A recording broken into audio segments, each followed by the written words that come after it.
I haven't made a video in a long time since I moved out of my house into an apartment. So I figured I would give everybody an update on that. Fast forward, because I really don't want to go back through what all I went through with moving. If you watch one of the videos, you have a pretty good idea. When I moved into the apartment that I'm living in now, there was a few issues, but they got them resolved pretty quickly. I found mold, and there was some water damage done, and they had to do some remediation.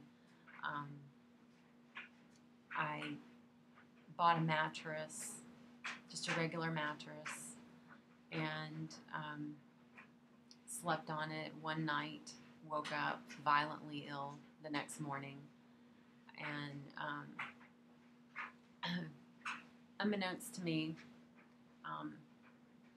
there are a lot of chemicals that are in mattresses and are in sofas and love seats, and they're flame retardant chemicals like boric acid, formaldehyde, and stuff like that.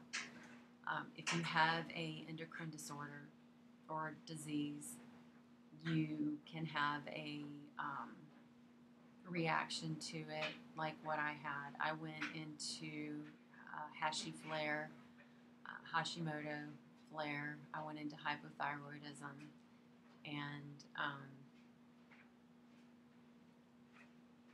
it was horrible. I woke up and I could just smell the mattress, the chemicals in the mattress, and I didn't know what was going on. I had to do a lot of research to put two and two together to find out what was going on with my body, why why my mattress smelled the way it did. It took a month for the company to come out and inspect the mattress, and then I basically almost had to stick the guy's nose down in the mattress to get him to admit that it did have a strong odor to it. But he did finally admit to it, and they took the mattress out a few days later. That was in October. So I slept on an air mattress, and between the air mattress and the sofa right here from October until January, because I needed to find a mattress that I wasn't going to have a reaction to. And all of the mattresses have to be flame retardant, so all the mattresses have chemicals. The mattress that I ended up getting is a latex mattress. It does not have chemicals sprayed into it. It has the actual mattress itself. The material itself is flame retardant, and that is over the latex part, and then they call it a sock that goes over that.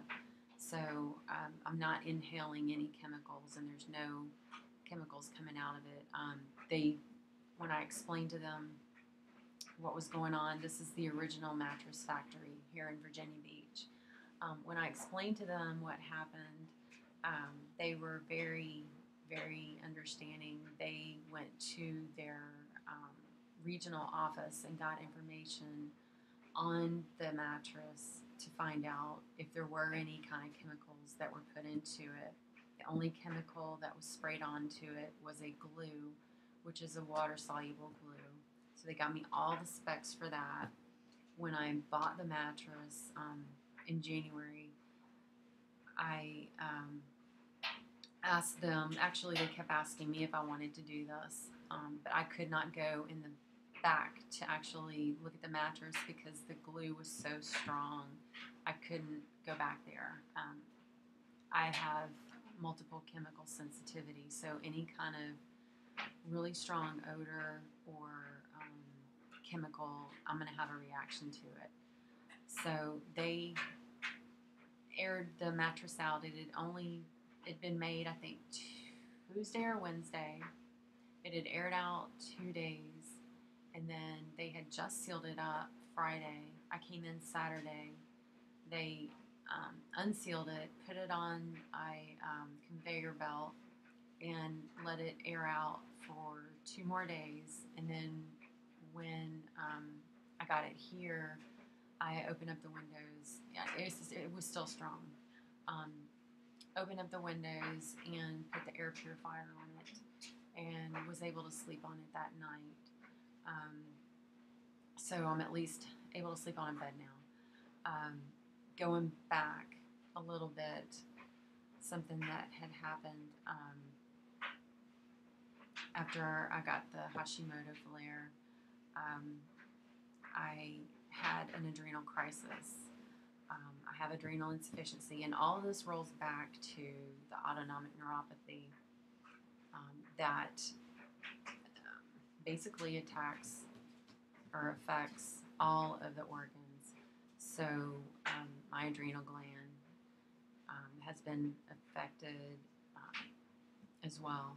So I'm on hydrocortisone for that. I had several situations happen where I should have stress dosed, and my now old, second old endocrinologist kept telling me not to stress dose when I should have. And so from October until December, I had several things happen where I should have stress dosed. And then right before Christmas, I got sick, and I walked into a now old doctor's office, and there was a lot of mold in there. And I commented to them that there was a really strong mold odor. And the girl asked me if I wanted to fill out a form. It's like, no, I want you to get rid of the mold that is harming your body, that you're inhaling and don't even know it, because I can smell it when a lot of people can't. So within 24 hours, I was sick. I had a sinus infection that was really bad. And I went to my doctor's office. They put me on Bactrim because I'm allergic to quite a few antibiotics. And I didn't know the symptoms of an adrenal crisis because my old endocrinologist never sat me down and explained it to me. But I started going into it that night. I was shaking internally. I was getting really dizzy, nauseous, and I couldn't eat again. I was to where I was having problems eating again. My stomach just would not tolerate anything other than soft foods and broth. I was trying to eat as much as I could, as many calories as I could. My daughter came over here for Christmas, and we, celebrated Christmas. I had her help me cook because I just wasn't strong enough to stand that long. But we had a really good time. And I was able to eat that night a little bit of everything that I had bought. So it was a good night. But after that is when I went on the Bactrim, and I started having the issues with eating again. So I lost 15 pounds in less than 2 weeks, and that's never happened before when I've had the gastroparesis affect my stomach like that. I knew something was off, and I ended up at the emergency room the first week in January, and because every time I would try to stand, my legs were giving out underneath me. And I've only had that happen, I've had it happen a lot, but it hadn't happened in a long time. So my ears, they're still ringing, but my ears were ringing. I was getting really nauseous and dizzy. and the internal shaking was just a lot worse. And I don't mean this kind of shaking, I mean internal shaking. And I told him that I had adrenal insufficiency and I was also having chest pains. So, for whatever reason, they didn't hear me the 5 times I said I had adrenal insufficiency. And so they rolled out a heart attack, which I appreciated, but still they didn't treat my adrenal insufficiency or adrenal crisis at that point. They checked, they did multiple blood work. I was dehydrated. They didn't hook me up to an IV to get me hydrated, and gave me a prescription to go get filled where I couldn't even really walk. So I took another dose of my hydrocortisone, and I noticed that I started feeling a little bit better. So I waited for about an hour, hour and a half, and then I drove home. Did not get the prescription filled because it was just for nausea, and I'm already on enough medications. I didn't need to add that, and it interacted with ones that I'm on and could cause me some stomach issues. Somebody's really got a big engine in their car going there. So anyway, it would have caused my gastroparesis to get worse. So about another few days went by, and I started wondering if I'd had an adrenal crisis, and did some research of the symptoms, and I had every single symptom of it. So I increased my hydrocortisone, and I had started seeing a new endocrinologist by this time. So I contacted him to let him know, because I had to increase my hydrocortisone meds to meet the dosage, or insurance wouldn't pay for it, because you know how insurance has gotten now with stuff. So with him being a new doctor, he was kind of leery about it because he didn't know enough about me at that point, and my history. But he did increase it. And he also told me that another medication that I was on, he's been really good about emailing and calling me, doing research on stuff. But he found out that one of the medications that I was on is actually used for weight loss, and I take it for migraines. And I was eating over 2,000 calories a day, and I had emailed him and I said, I don't understand why I'm not gaining any of this weight back. I'm eating so much food. And so when he emailed me that, he was like, you need to go off that medication. Well, I couldn't just stop taking it. I tried, and I started getting migraines really bad, and there's all these warnings about going off of it anyway. So I about 3 weeks ago, I finally got in to see that doctor that had prescribed it for me, my neuro-ophthalmologist. And I told him what was going on, and he was like, we need to get you off of that medication immediately. And he switched me to a different medication that actually causes weight gain. So as soon as I went off of the other medication, I would say within 3 or 4 days, and went on the new one, I started gaining the weight. And I was like, oh my God, now I'm back pretty close to where I was before all this happened. And feeling a lot better. One of my other doctors, though, had taken me off of my medication that helps me sleep. And she's a new doctor, which she's not my doctor now because of this, but my doctor had retired, and they had switched me to this one. I didn't pick her, but she would not put me back on my old medication. I went to see her PA 3 times and told them that it's not working. I'm waking up. It's taking me almost 2 hours to get to sleep. I'm sleeping for like 3 hours, and then I'm awake. Um, it's just not strong enough. My old doctor went through, us trying I don't know how many medications before we found this one that works, and she just refused flat out to do it. So I'm trying to find a new doctor right now for that. So since Thanksgiving, I've been getting about 3 to 5 hours of sleep a night, which is not enough for all the medical conditions that I have. I need to be able to rest. This did look a lot worse than it was, but um, makeup is wonderful. And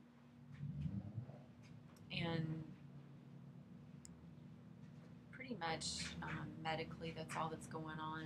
Um, this has made me realize a lot of things in the past few months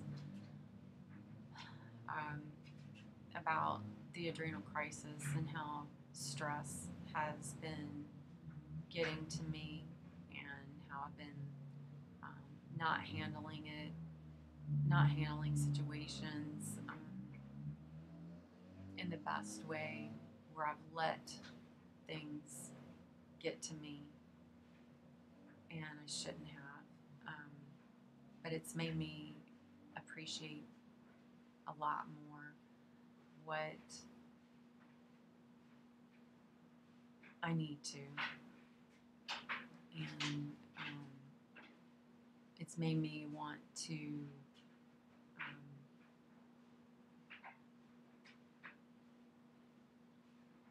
get better with increasing my hydrocortisone. The first thing I noticed was my stomach seemed to be doing a little bit better. And there's a lot of foods that I haven't been able to eat in 3 years since I got sick. I can't eat red meat. I can't eat pork. I can't eat egg yolk. I haven't been able to eat gluten. I haven't been able to eat processed foods. I haven't eaten sushi. I haven't eaten a hamburger. I haven't, it just goes on and on. I can't eat most fruits. Can't eat most vegetables. Even in a pureed consistency, my stomach just would not digest them, and I would just be in this horrific pain. And anybody that has gastroparesis knows exactly what I'm talking about. The one thing that I had been able to do was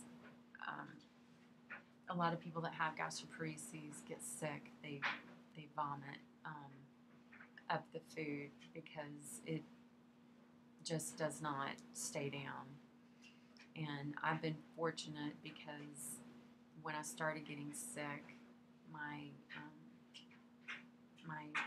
general practitioner told me that he thought I had gastroparesis, and I started doing the elimination diet right away to figure out what I could and couldn't eat and what made me sick, what caused this reaction and that reaction. But I've been living a very limited diet for 3 years, and I noticed that when I started getting well, that my stomach was digesting food better.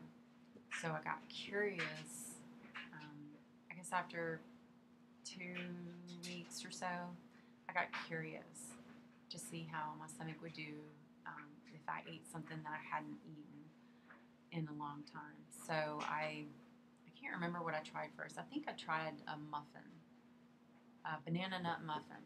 So we're talking nuts, and we're talking gluten, and we're talking egg yolks. So I ate, I think, like 3 or 4 bites, and I waited. And bananas. I can't eat bananas. So this had bananas in it. I ate about 3 or 4 bites, and I waited about an hour or 2.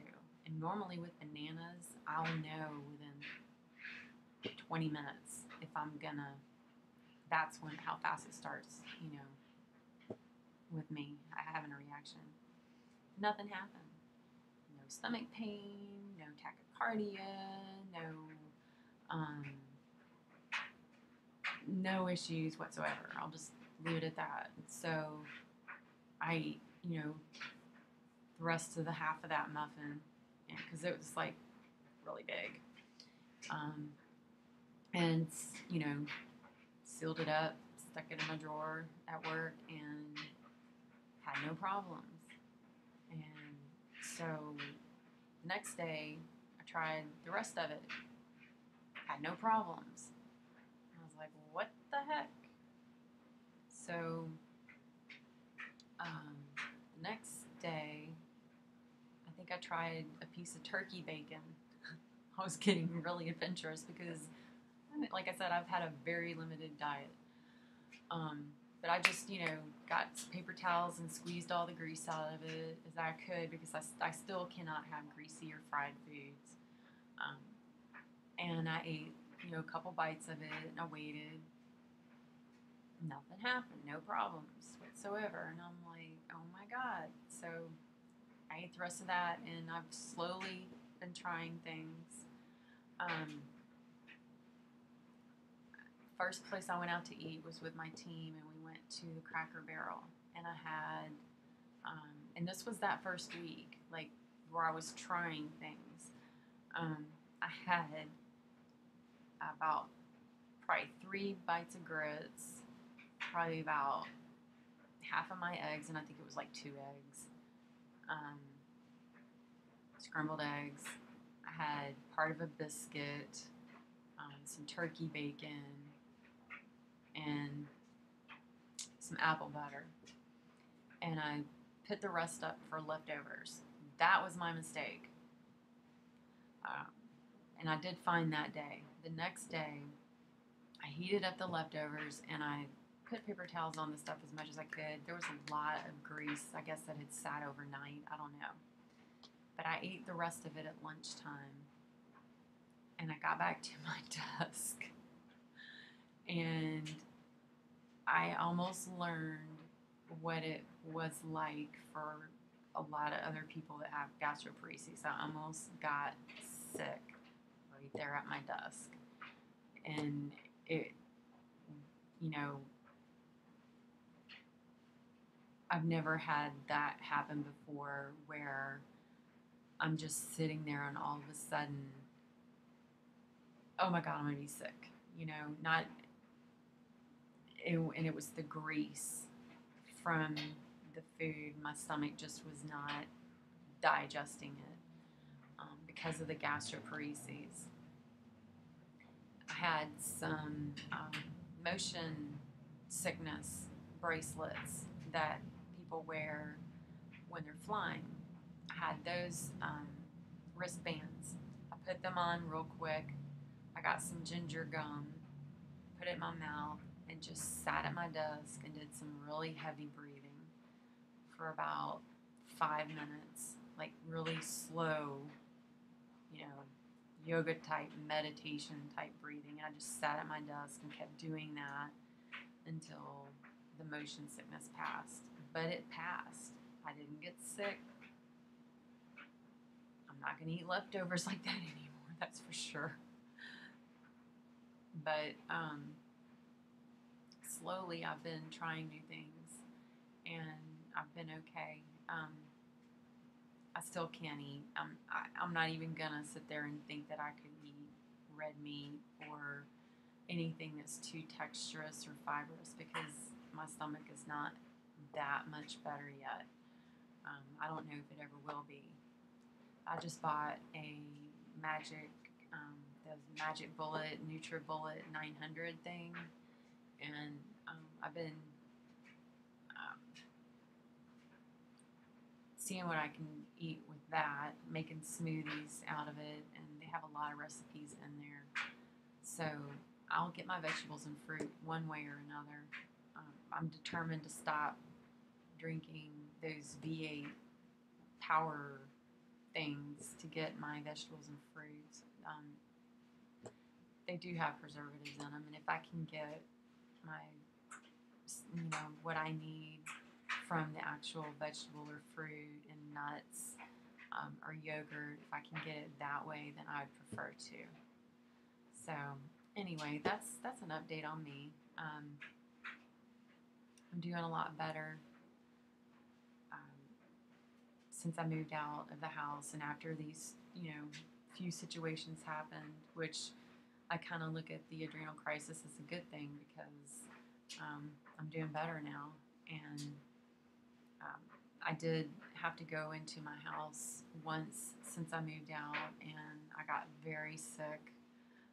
Had a neurological reaction to it, and I was only able to stay in there for like maybe 2 minutes. The mold spores are just, they're still in there and they're really bad.